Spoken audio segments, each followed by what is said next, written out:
الحمد للہ وکفی وسلام علی عباده الذین اصطفی. اعوذ باللہ من الشیطان الرجیم. بسم اللہ الرحمن الرحیم.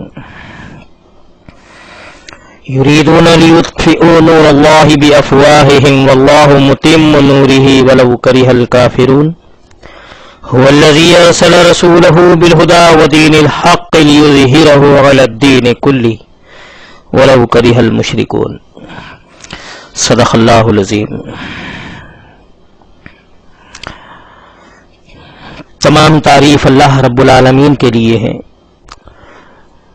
جو پوری کائنات کا مالک و پروردگار ہے. محترم بزرگوں، دوستوں اور عزیز نوجوان ساتھیوں، اللہ کا دین ایک روشنی ہے، ایسی روشنی جس سے تمام جہالتوں کا اندھیرا دور ہوتا ہے. یہی روشنی انسان کو زندگی کی صحیح راہ دکھاتی ہے. اس روشنی سے محرومی کے بعد سوائے ٹھوکریں کھانے کے اور کچھ نہیں ملتا. جس کسی نے اس روشنی سے آنکھیں بند کی وہ یقیناً منزل سے بھٹک گیا. انسان اپنی آخری زندگی میں صحیح منزل پر پہنچ ہی نہیں سکتا جب تک وہ اس راستے پر نہ چلے جس کی طرف اللہ کا دین رہنمائی کرتا ہے. دوستوں، یہ ایک حقیقت ہے، لیکن کم ہی لوگ ہیں جو اس حقیقت کو مانتے ہیں. بہت سے لوگ ہیں جو اللہ کے دین سے بیزار ہیں. انہیں اس کی روشنی پھیلنے سے پریشانی ہوتی ہے، بالکل اسی طرح جیسے سورج کی روشنی سے چمگادڑ کو پریشانی ہوتی ہے. اگر کہیں ذرا سی بھی روشنی اللہ کے دین کی دیکھتے ہیں تو بے چین ہو جاتے ہیں. اس روشنی کے خلاف ان کے دلوں میں ایسا تعصب بیٹھ گیا ہے کہ وہ اس کے بارے میں کچھ غور کرنے اور سوچنے کے لیے بھی تیار نہیں ہوتے. وہ چاہتے ہیں کہ اس چراغ کو اپنے پھونکوں سے بجھا دے، اپنے غصے اور نفرت کا اظہار کر کے لوگوں کو اس کی طرف بڑھنے سے روک دے. کتنے ہی لوگ ہیں جنہیں اللہ نے کچھ ظاہری اقتدار اور قوت دے کر آزمائش میں ڈال رکھا ہے. انہیں یہ دھوکہ ہو گیا ہے کہ ان کے اوپر کوئی خدا ہی نہیں ہے. وہ اپنی قوت اور اپنے اقتدار کے نشے میں مست ہے. جو منہ میں آتا ہے کر بیٹھتے ہیں، جو جی چاہتا ہے کر گزرتے ہیں. اور چونکہ انہیں ابھی کچھ کہنے اور کچھ کرنے کی مہلت حاصل ہے، اس لیے وہ اس دھوکے میں پڑ گئے کہ وہی سب کچھ ہے. دوست اور ساتھیوں، ایسے لوگوں کی باتیں آپ کے کانوں میں بھی پڑتی ہے. یہ باتیں آپ کے ایمان کی آزمائش ہے. کمزور اور بودے ایمان والے لوگ ایسے موقع پر ڈر جاتے ہیں. وہ اقتدار کی پیشانی کے شکنوں کو برداشت نہیں کر پاتے. فوراً سوچنے لگتے ہیں کہ ہماری کون سی روش ان شکنوں کو دور کر سکتی ہے، اور پھر اسی رخ پر مڑ جاتے ہیں. یہ بڑی محرومی کی نشانی ہے. ایسا وہی کر سکتا ہے جس کے دل نے ابھی ایمان کی لذت کا لطف اٹھایا ہی نہیں. لیکن اللہ کے جن بندوں کا ایمان مضبوط ہے وہ ایسی باتیں سن کر اور جم جاتے ہیں. ان کے ایمان میں کچھ زیادہ طاقت اور قوت پیدا ہو جاتی ہے. انہیں اللہ پر اور زیادہ بھروسہ اور اعتماد ہو جاتا ہے. ان کے دلوں میں آخرت کی کامیابی کی آرزو کروٹیں لینے لگتی ہے، اور اللہ کے خوشنودی حاصل کرنے کی طلب اور زیادہ بڑھ جاتی ہے.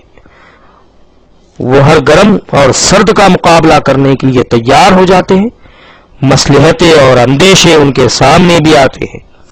انہیں بھی زمانے کی نیچ اور اونچ سمجھائی جاتی ہے. اہل و عیال کی ذمہ داری اور معاش کی الجھنوں کا سوال ان کے سامنے بھی آتا ہے.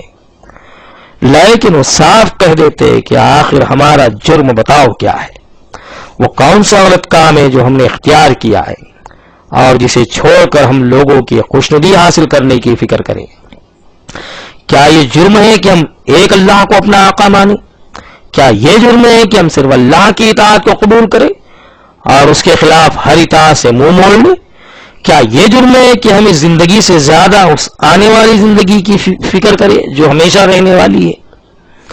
اور کیا یہ بھی جرم ہے کہ ہم دنیا کے لیڈر اور رہنما کے پیچھے چلنے سے انکار کر دیں اور صرف اللہ کے آخری رسول حضرت محمد صلی اللہ علیہ وسلم کو زندگی کے ہر معاملے میں اپنا رہنما تسلیم کر لے؟ اگر ہماری یہی روش لوگوں کو ناپسند ہے تو پھر ہم اقراری مجرم ہیں. ہمیں اپنا یہ قصور تسلیم ہے اور ہم کسی قیمت پر اپنے جرم سے توبہ کرنے کے لیے تیار نہیں. ہم نے اللہ کے دین کو سوچ سمجھ کر عقل کی روشنی میں قبول کیا ہے.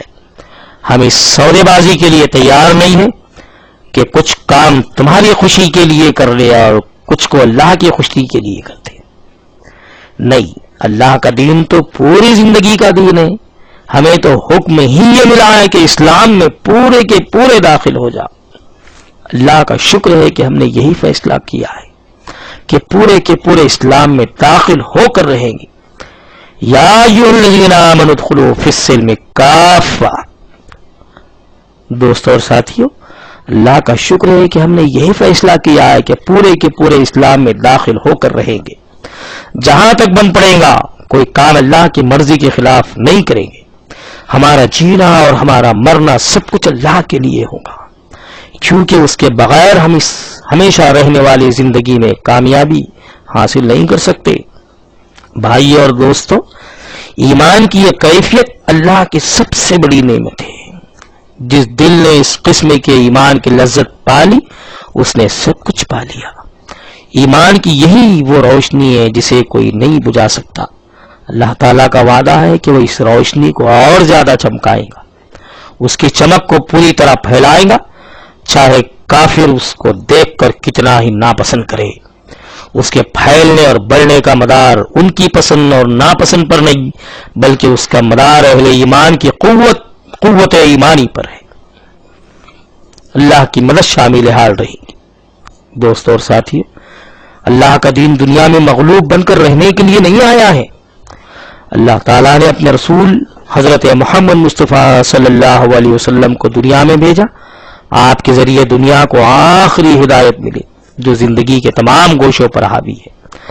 آپ کے ذریعے اللہ کا دین اللہ کے بندوں تک پہنچا، وہ دین جو انسان کے تمام مسئلوں کا حل ہے، وہ دین جو دنیا اور آخرت کی مکمل کامیابی کا ضامن ہے. دوستو اور ساتھیو، وہ دین جس کے ہوتے انسان کو کسی دوسری رہنمائی کی ضرورت نہیں. یہ دین ایمان و اخلاق اور عبادات و معاملات سے لے کر حکومت اور سیاست تک زندگی کے تمام معاملات میں مکمل رہنمائی کرتا. اللہ کا یہ دین آیا ہی اس لیے ہے کہ دوسرے تمام دینوں پر غالب ہو کر رہے. اس نظام کے ہوتے کوئی دوسرا نظام نہ چلے. اب اگر کوئی چاہتا ہے کہ اللہ کا دین اس کی پسند اور ناپسند کا تابع ہو کر رہے اور دین کے نام لیوا صرف ان حدود میں دین کا نام لے سکے جن میں وہ اجازت دے، تو یہ بات دین کی مزاج کے خلاف ہے. اور اگر کوئی دین کو ان سانچوں میں ڈھالنا چاہتا ہے تو دراصل وہ اللہ کا نہیں بلکہ دوسروں کا وفادار ہے، اور اس کے سامنے آخرت نہیں بلکہ دنیا کا فائدہ ہے. بھائیوں، اس بارے میں اللہ تعالیٰ کا صاف ارشاد ہے کہ اللہ نے اپنا دین سب دینوں پر غالب کرنے کے لیے اتارا ہے، اور اس دین کو غالب ہی بن کر رہنا ہے، چاہے یہ بات مشرکوں کو کتنی ہی ناپسند ہو. عزیز دوستو، یہ ہماری کم نصیبی ہے کہ آج ہم اللہ کے دین کو تمام دینوں پر غالب نہیں دیکھ رہے. یہ ہماری اپنی خرابی اور خامیوں کا پھل ہے. آج دین کا نام لینے والوں نے خود اپنی زندگیوں کو دین کی ذمہ داری سے آزاد کر لیا ہے. پھر وہ کس طرح دین کا غلبہ دیکھ سکتے ہیں؟